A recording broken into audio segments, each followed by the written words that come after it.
الحمد لله الذي أظلنا بشهر عظيم مبارك وهو شهر رمضان وشهر الصيام. فنسأل الله سبحانه وتعالى أن يجعلنا بصيامه وقيامه من المتقين. أشهد أن لا إله إلا الله ولي الصالحين، وأشهد أن محمدا عبده ورسوله ونبيه الأمين. اللهم صل وسلم على عبدك ورسولك وحبيبك محمد وعلى آله وأصحابه والتابعين وتابع التابعين ومن تبعهم بإحسان إلى يوم الدين. أما بعد. Ibadallah, jamaah qiyam Ramadan di Masjid Agung Al-Muhsinin, Kota Solo, rahimana wa rahimakumullah. Melanjutkan pembahasan kita ketika tadi saya antarkan dalam khutbah Jumat bahwa ada 3 harapan yang diberikan oleh Allah Subhanahu wa taala untuk kita raih dengan ibadah di bulan Ramadan ini. Yang pertama adalah taqwa, sebagaimana dalam ayat 183 ditutup oleh Allah dengan kalimat la'allakum tattaqun. Yang kedua adalah asyukur, syukur, sebagaimana penutup ayat 186 dari surat Al-Baqarah, la'allakum tashkurun. Dan yang ketiga adalah ar-rusydu, sebagaimana penutup firman Allah dalam ayat 187, yaitu la'allahum yarsyudun. Tadi kita sudah membicarakan tentang taqwa. Taqwa merupakan kekuatan qalbu, kekuatan hati. Berarti keberadaannya, hakikatnya ada di dalam dada insan. Dari apa muncul kekuatan qalbu yang disebut dengan taqwa itu? Dari iman yang benar, minal iman as-sadiq, wal ilm al-yaqin, ilmu yang yaqin. Yang ketiga adalah al-khasyah al-haqiqiyah, ketakutan yang hakiki. 3 ini memiliki tuntutan. Iman ada tuntutannya, syukur ada tuntutannya, iman ada tuntutannya, ilmu ada tuntutannya, khasyah ada tuntutannya. Apa tuntutannya? Semua adalah mewujudkan keimanan itu di dalam sikap dan perilaku. Apabila itu diamalkan, maka terbentuklah di dalam diri manusia dorongan untuk senantiasa taat, dan benteng yang akan melindungi manusia untuk terjatuh ke dalam kemaksiatan. Jadi orang yang bertakwa akan tercegah oleh kekuatan yang ada di dalam hatinya. Orang yang bertakwa akan terdorong untuk beramal kebaikan oleh apa yang ada di dalam dirinya. Karena itu orang yang bertakwa tidak sulit untuk menyadarkannya apabila dia terlanjur berbuat salah dan keliru. Nah, itulah takwa. Buah dari ketakwaan itu adalah akhlak. Buah dari ketakwaan itu adalah perbuatan baik kepada seluruh. Baik ihsan dalam makna ibadah maupun ihsan dalam makna akhlak. Itu buah dari takwa. Orang yang bertakwa adalah orang yang senantiasa dari dirinya terpancar kebaikan kepada yang lain, bukan hanya kepada manusia, tetapi juga kepada binatang, kepada tumbuhan, kepada alam semesta ini. Bukankah itu yang dikatakan oleh Allah dalam firman-Nya, wasari'u ila maghfiratin min rabbikum wa jannatin arduha as-samawati wal ardh. Bergegaslah untuk mendapatkan ampunan dari Tuhan dan surga yang hamparannya seluas langit dan bumi. Untuk siapa disiapkan? Uiddat lil muttaqin. Disiapkan untuk orang-orang yang bertakwa. Siapa mereka? Lanjutkan ayat itu. Alladzina yunfiquna fis sarra'i wad dharra wal kaazimina al ghaiza ila akhiril ayat. Orang-orang yang berinfak dalam keadaan senang, lapang kehidupan mereka, maupun dalam keadaan sulit, susah kehidupan mereka. Orang-orang yang bisa menahan amarahnya, yang memaafkan manusia lain, semua itu adalah ihsan.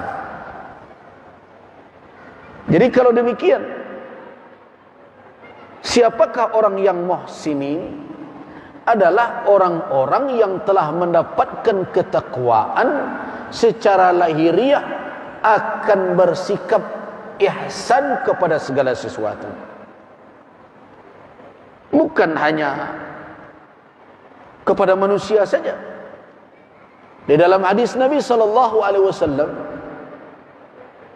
dikatakan oleh Rasulullah, innallaha katabal ihsan ala kulli syai'in. Sesungguhnya Allah mewajibkan berperilaku ihsan, berperilaku baik atas segala sesuatu, apapun. Fa idza dzabhtum, apabila kamu menyembelih, fa ahsinud dzibha, maka perlakukanlah cara penyembelihan sebaik-baiknya. Wa idza qataltum, dan apabila kamu mesti membunuh, fa ahsinul qitlah, maka berperilaku dan bersikap baiklah di dalam pembunuhan.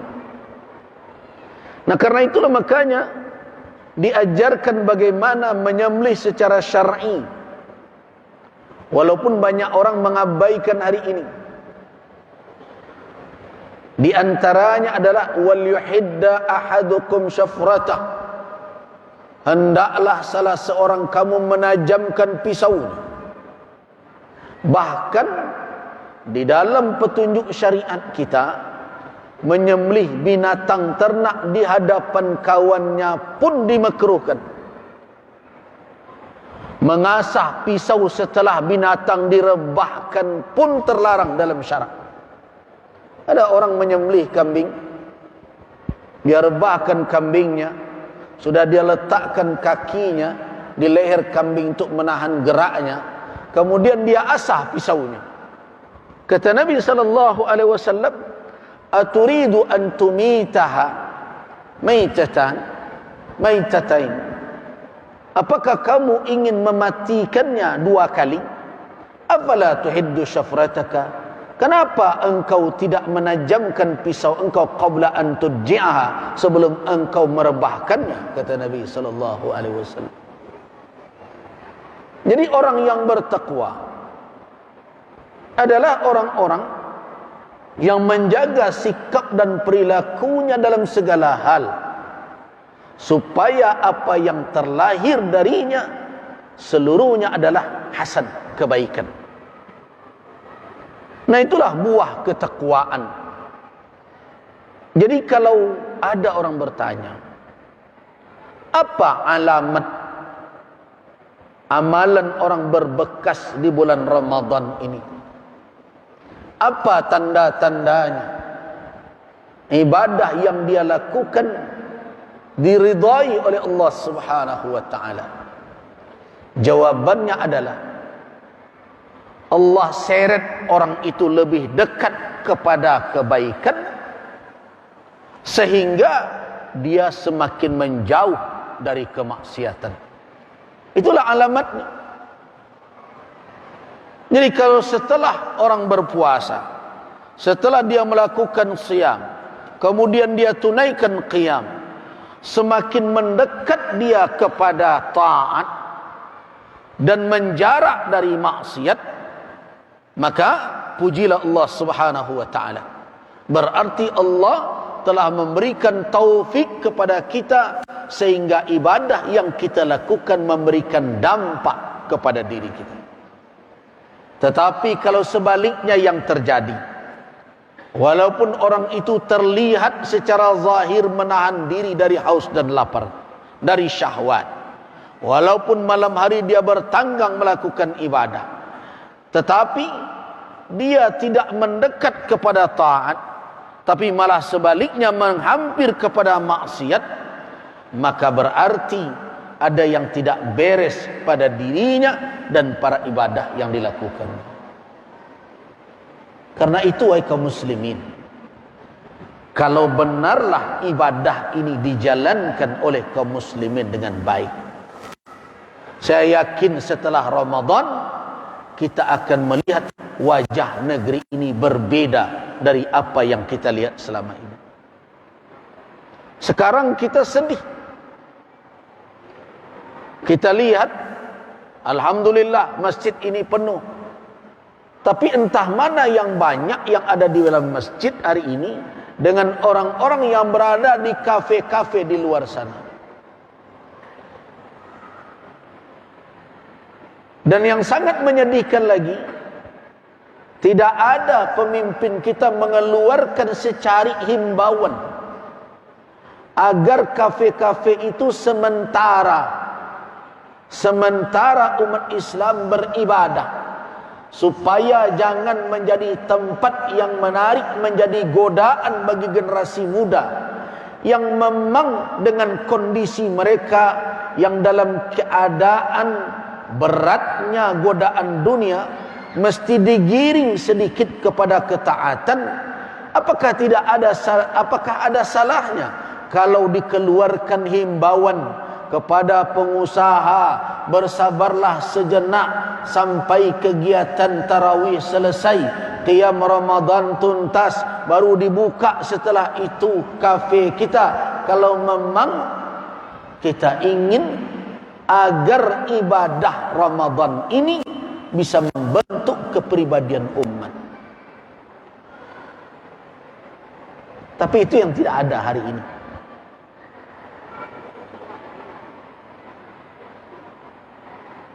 Nah, karena itu kaum muslimin, saya mengajak minimal kita yang ada di rumah Allah ini. Alhamdulillah, kita digerakkan hati kita oleh Allah untuk hadir, melakukan siyam dan qiyam. Apa yang harus kita lakukan?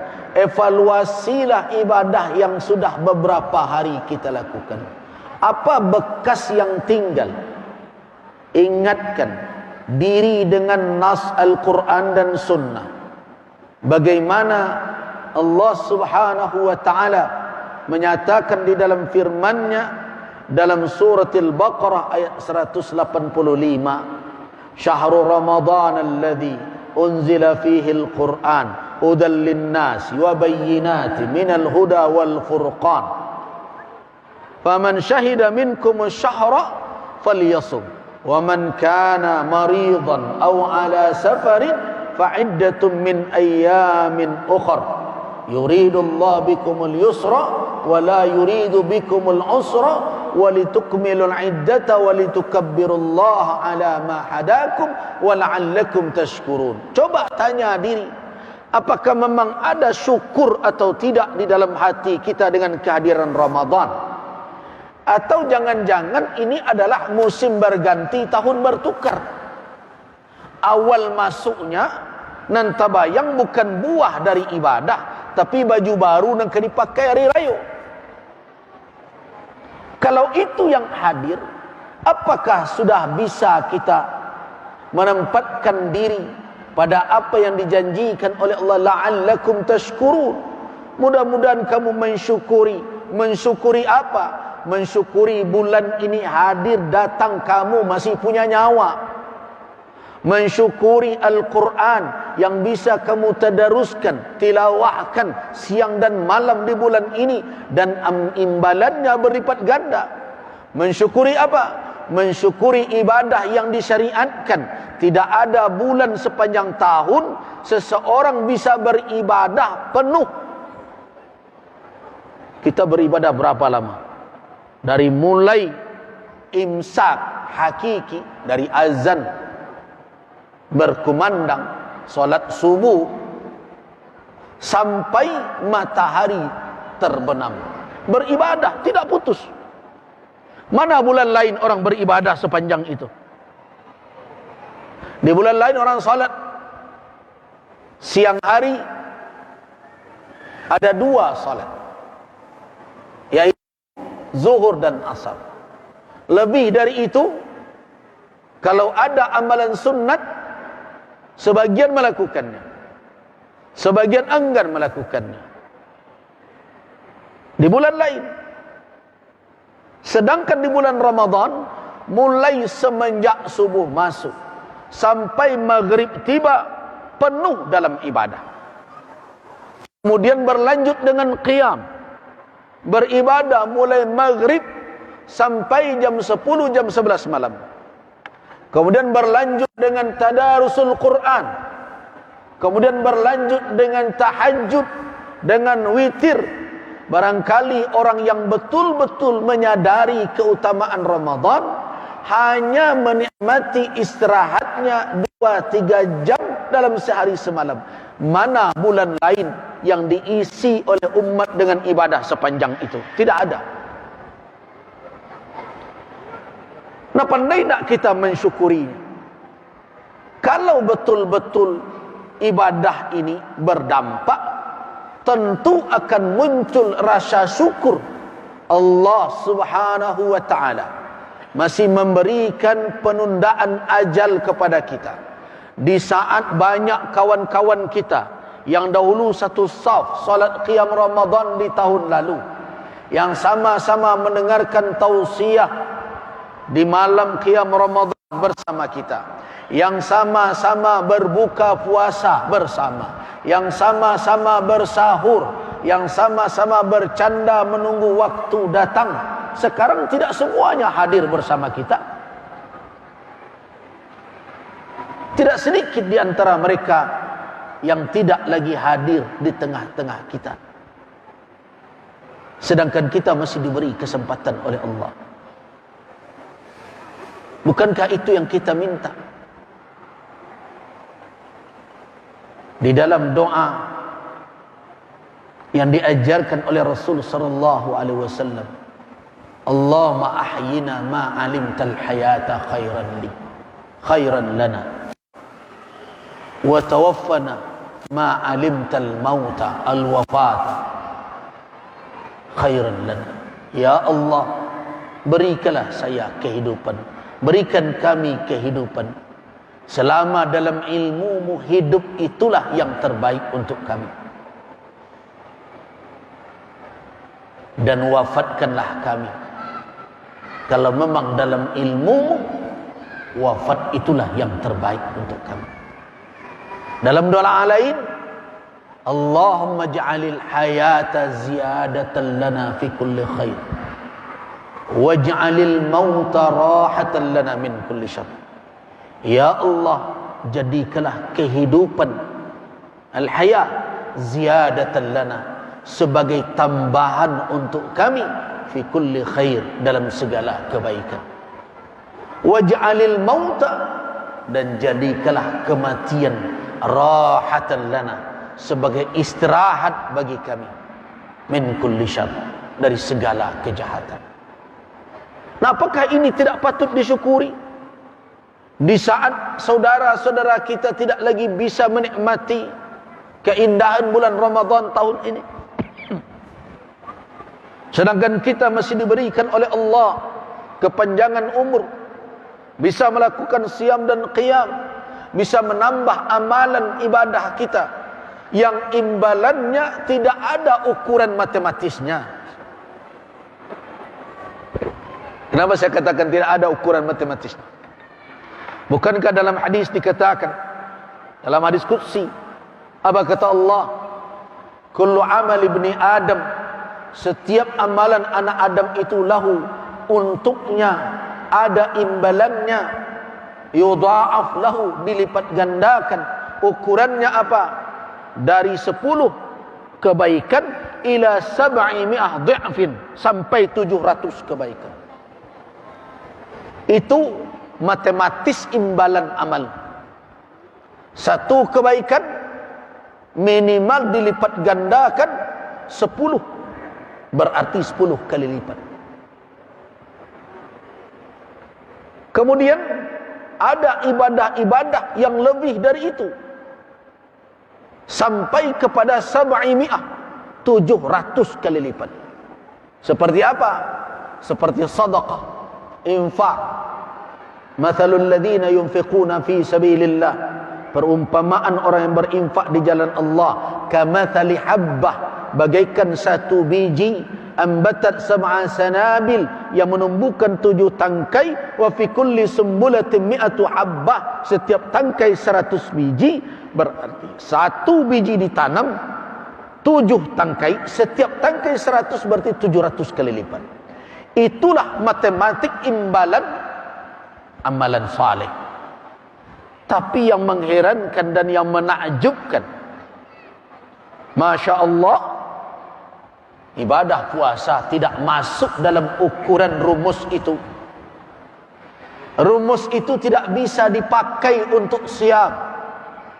As-siyamu li, puasa untukku, kata Allah. Seorang hamba yada'u ta'amahu wa syarabahu wa syahwatahu, seorang hamba meninggalkan makannya, minumnya, syahwatnya, li ajli, karena aku, fa ana ajzi bihi, maka saya akan membalasinya. Maknanya apa? Langsung. Berarti orang berpuasa akan mendapat surprise, akan mendapatkan kejutan kelak.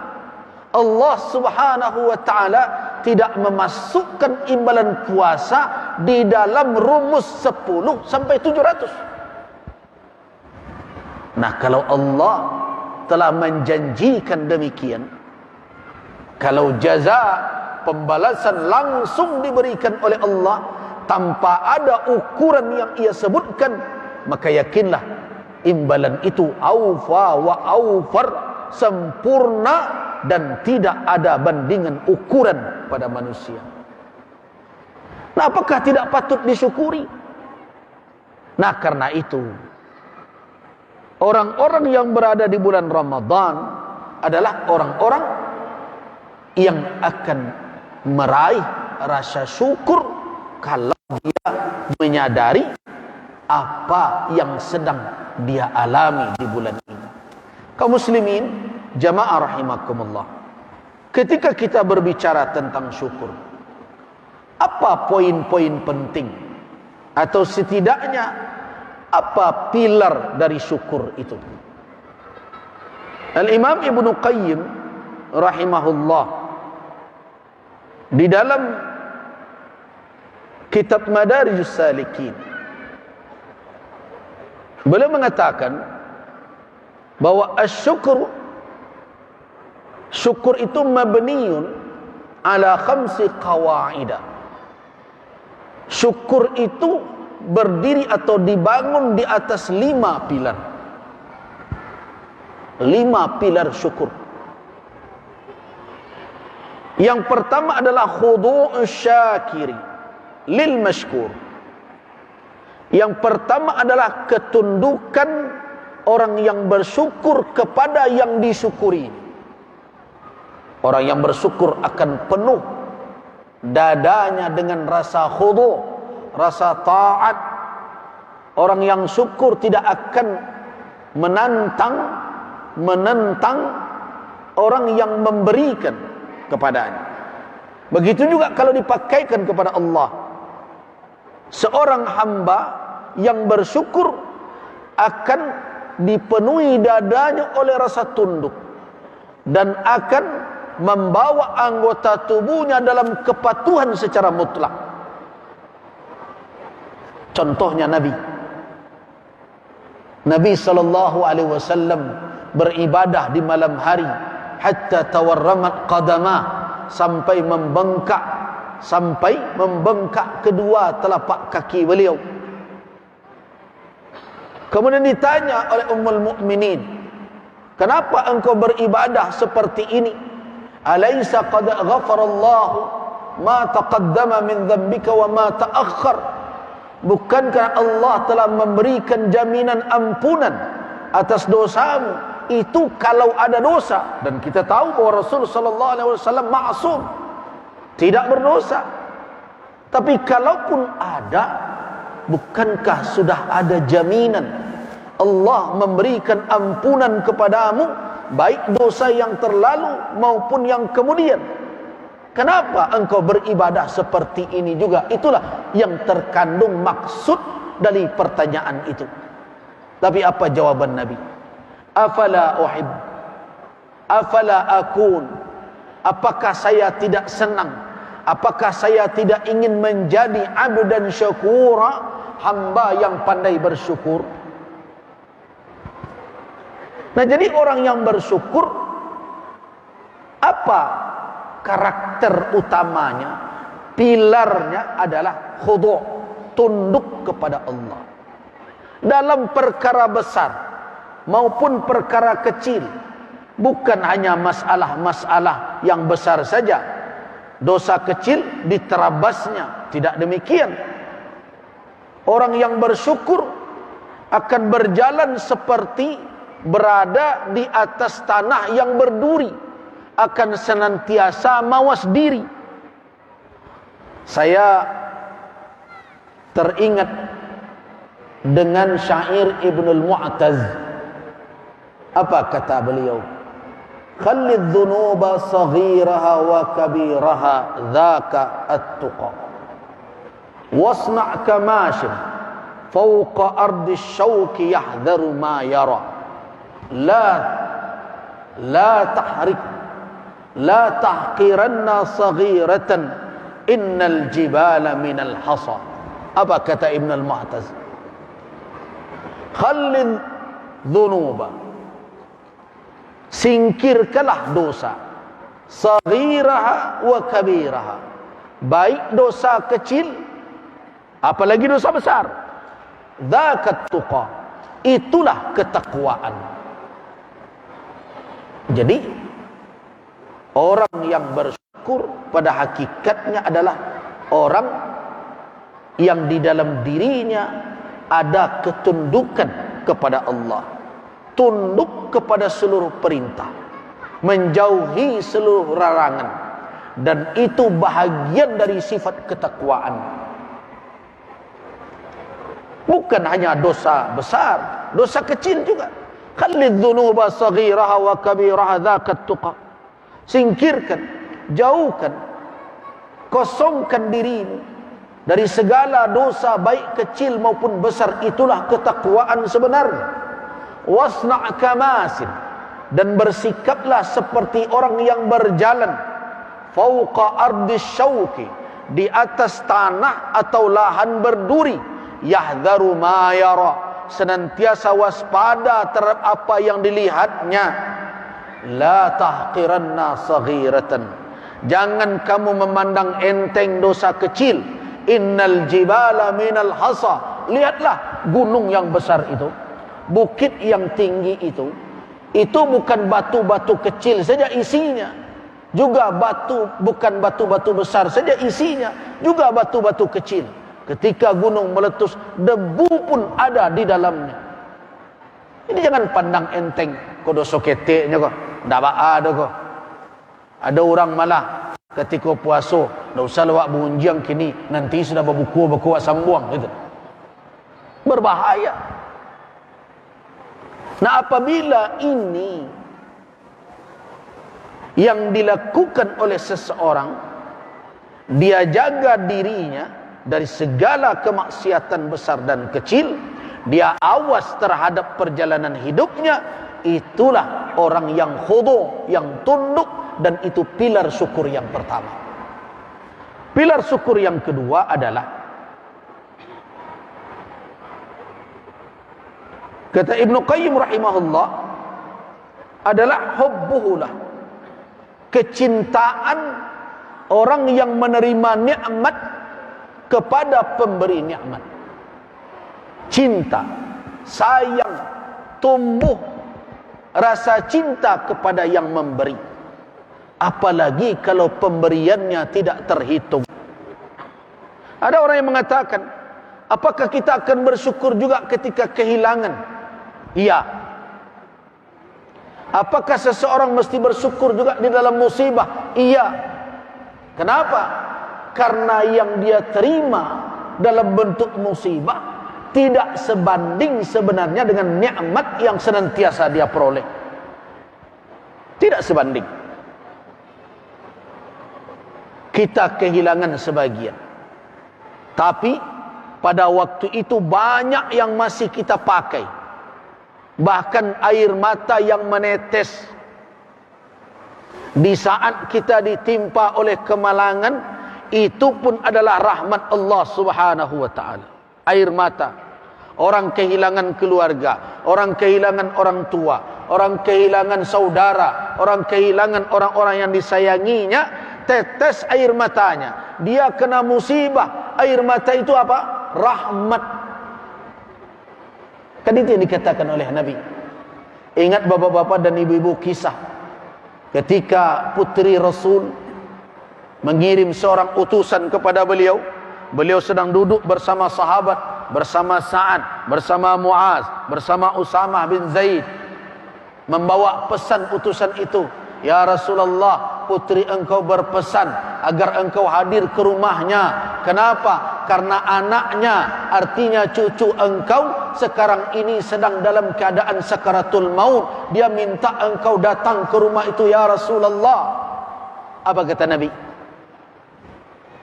Qul laha irji', kembalilah. Qul laha, katakan kepada anakku, kepada putriku, inna lillahi ma akhadha wa lahu ma a'ta fal tasbir wal tahtasib. Katakan kepadanya, sesungguhnya yang diambil oleh Allah miliknya, yang dia berikan kepada kita sekarang ada di tangan kita juga miliknya. Karena itu bersabarlah dan harapkan pahala dari musibah yang menimpa. Itu pesan Nabi. Pulang utusan.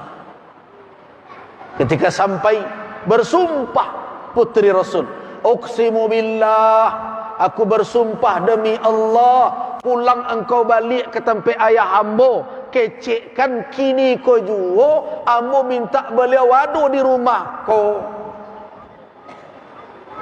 Kembali utusan dan menyampaikan pesan sambil menyebutkan aqsamat billah, dia bersumpah demi Allah. Mendengar begitu, Nabi bangkit berdiri, berjalan diiringi oleh para sahabat. Ketika sampai di rumah putri beliau, beliau tidak menemukan cucu beliau masih dalam keadaan hidup. Yang bertemu adalah jasad yang telah kosong dari nyawa. Beliau terduduk di hadapan jasad itu, dan kemudian rufi'ah, diangkat jasad itu ke dalam pelukan beliau. Ketika beliau memeluk tubuh cucu yang tidak bernyawa itu, tiba-tiba terlihat nafas beliau sesak naik turun, wa adrafat aina, dan bercucuran air mata Nabi dalam musibah. Ketika melihat Nabi menangis, ada yang berkata, ya Rasulullah, ma hadza? Ya Rasulullah, ada apa ini? Apa maksudnya? Kenapa ada air mata? Kenapa harus menangis ditinggalkan orang-orang terdekat? Mungkin itu yang dimaksud oleh sahabat. Tapi apa jawaban Nabi? Hadhihi rahmatun. Ini yang menetes ini adalah rahmat. Wada'aha Allah fi qulubil mu'minin. Yang dititipkan oleh Allah ke dalam hati orang-orang yang beriman. Innama yarhamullahu min ibadihi ar-ruhama. Dan yang dirahmati oleh Allah dari hambanya adalah orang yang punya rasa sayang antar sesamanya. Berarti air mata yang kita teteskan di saat ditimpa musibah pun rahmat Allah. Apakah karena ada sebagian rezeki yang diambil, sebagian ujian yang datang? Wala nabluwannakum bi syai'in minal khauf, bi syai'in, sedikit dari ketakutan, minal khaufi, sedikit, tidak banyak. Kemudian kekurangan jiwa dan sebagainya sedikit saja. Apakah itu akan menghilangkan rasa syukur seorang hamba kepada Khalik? Jangan sampai. Nah, karena itu orang yang bersyukur tidak melihat syukurnya dengan ukuran berapa diterima dan beberapa yang diambil. Nah, kebanyakan syukur hamba hari ini, syukurnya adalah syukur ukurannya material. Kalau dapet baru bersyukur, kalau indak maunde. Jadi syukur tidak berdiri di atas mahabbah, tidak di atas cinta kepada Allah Subhanahu wa taala. Atas apa? Syukur kita, syukur orang upahan. Lai dia gih balik, terima kasih. Kalau indak, terima kaki. Itulah yang terjadi. Kalau dapat materi, terima kasih, syukur. Hilang materi, upek sepanjang pagi dan petang. Nah, itu bukanlah orang yang syakir. Jadi kalau kita ingin bersyukur, menumbuhkan rasa syukur kepada Allah Subhanahu wa taala di bulan ini, tegakkanlah syukur itu di atas apa? Di atas mahabbah, hubbullah, kecintaan kepada Allah. Kenapa? Karena seluruh bahagian tubuh kita, setiap detik kehidupan yang kita lalui tidak bisa lepas dari rahmatnya. Pilar yang kedua. Pilar yang ketiga adalah i'tirafuhu bi ni'matihi. Pengakuan bahwa nikmat itu berasal darinya. I'tiraf. Bukan karena kehebatan kita, bukan karena santiang awak, bukan karena awak nan hebat sehingga awak mendapat nikmat, mendapat kesenangan. Bukan. Kalau kamu fasih berbicara, siapa yang membuat lidahmu fasih? Allah. Kalau kamu cerdas di dalam menganalisa, siapa yang memberikan kecerdasan kepadamu? Allah. Kalau kamu pintar berusaha, siapa yang memberikan kepintaran itu? Siapa yang memberikan keuletan itu? Siapa yang memberikan waktu, kesempatan bagimu? Semuanya pemberian Allah. Karena itu orang yang sadar dengan nikmat, bahwa nikmat itu berasal dari Rabbul Alamin, dari Al-Mun'im, dari pemberi nikmat yang sebenarnya, akan muncul pengakuan di dalam dirinya bahwa hadza min fadli rabbi, ini adalah keutamaan Tuhanku, bukan karena kehebatanku. Nah, karena itulah makanya diulang-ulang setiap salat 17 rakaat yang wajib sehari semalam itu kita baca alhamdulillahi Rabbil Alamin. Kata ulama tafsir, alif lam pada alhamdu itu adalah lil istighraq, untuk mencakup keseluruhan. Karena itulah kalau kita baca terjemah Al-Quran, apa bunyi terjemahnya? Segala puji. Nah, orang bertanya, di mana kata segala aku kok? Bunyinya alhamdu, tapi bakok terjemahan segala, seluruh dari alif lam itu. Segala puji, seluruh pujian hanya milik Allah. Itulah orang yang bersyukur. Ada pengakuan. Dari pengakuan itulah berdiri pilar yang keempat. Apa itu? As-sana, sanjungan dan pujian kepada Allah semata. Jadi barana kebat atas sanawak, bukan dia. Karena itu ketundukan kita kepada atasan tidak boleh melebihi dari ketundukan kita kepada pemberi nikmat yang sebenarnya. Di siku acok terserempet ko, acok terpeleset. Sebenarnya nambuya sampai itu benar, tapi kebabuya kami ko kan terperintah. Itu nanane. Ada manusia seperti itu, dia mengaku muslim, mukmin. Sebenarnya kecil Ustaz tu batu, tapi kami kok kan tak bisa. Perut bareh kami tergantung di sini. Bantu komandan tu nan magi makan awak. Seolah-olah kalau nak di sini kabaranti duit. Padahal dulu dia ketika lahir tidak pandai apa-apa. Ialah yang mengeluarkanmu min butuni ummahatikum la ta'lamuna syai'a. Ya keluarkan kamu dari rahim ibumu, kamu tidak tahu apa-apa. Dia berikan kamu wa ja'ala lakumus sam'a. Dia berikan pendengaran, dia berikan apa? Penglihatan. Wal fu'ad, dia berikan rasa yang bisa memberikan pertimbangan. Itu yang kamu bawa ketika lahir. Ditundukkan kepadamu segala sesuatu, ditumbuhkan kasih sayang dalam hati orang tuamu. Duit je sebegini. Nah, kenapa setelah kita kuat, diberikan kekuatan oleh Allah, disempurnakan akal fikiran kita sehingga menjadi orang yang cerdas, boleh awak pemudak diri awak di hadapan manusia, di hadapan dunia, di hadapan pangkat dan jabatan?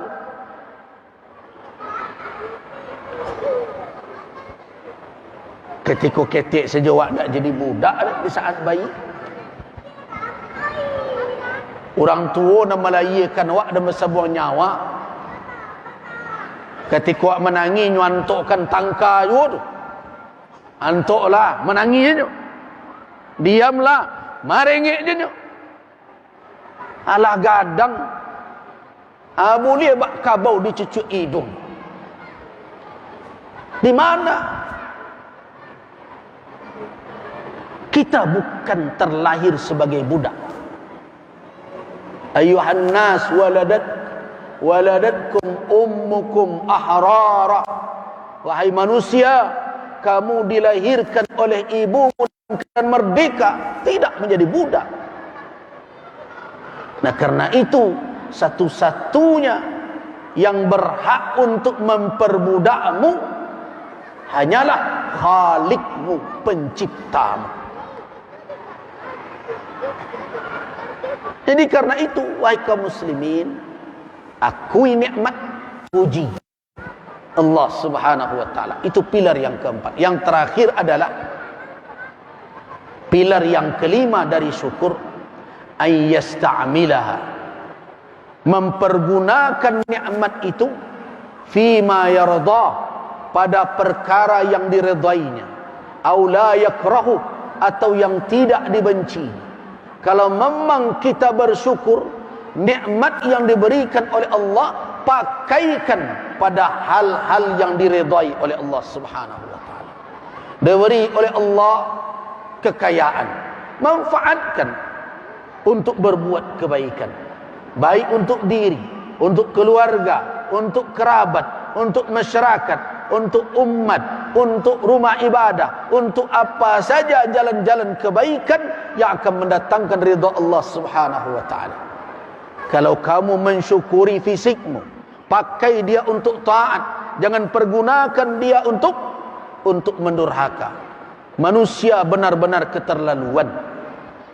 Dia diciptakan dengan segala nikmat, tetapi nikmat yang dia terima itu dipakainya untuk mendurhakai pemberi nikmat. Itu yang dilakukan oleh orang setiap hari. Mata yang dia pakai melihat yang haram, pemberian siapa? Ciptaan siapa? Lidah yang dia pakai untuk yang haram, pemberian siapa? Ciptaan siapa? Kaki yang dia bawa melangkah ke tempat yang haram, pemberian siapa? Ciptaan siapa? Tangan yang dia pakai untuk menzalimi orang lain, menjangkau harta dan hak orang dengan zalim, pemberian siapa? Ciptaan siapa?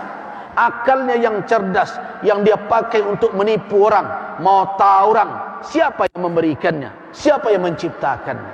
Berarti manusia telah mempergunakan nikmat Allah untuk mendurhakai Allah. Apakah itu bukan perbuatan melampaui batas? Nah, kalau ingin bersyukur, segala nikmat itu, baik pada dirimu, baik pada yang sekitarmu, baik pada alam ini yang diberikan oleh Allah kekuasaan bagimu untuk mengelolanya, pergunakan untuk hal-hal yang diredai oleh Allah Subhanahu wa taala.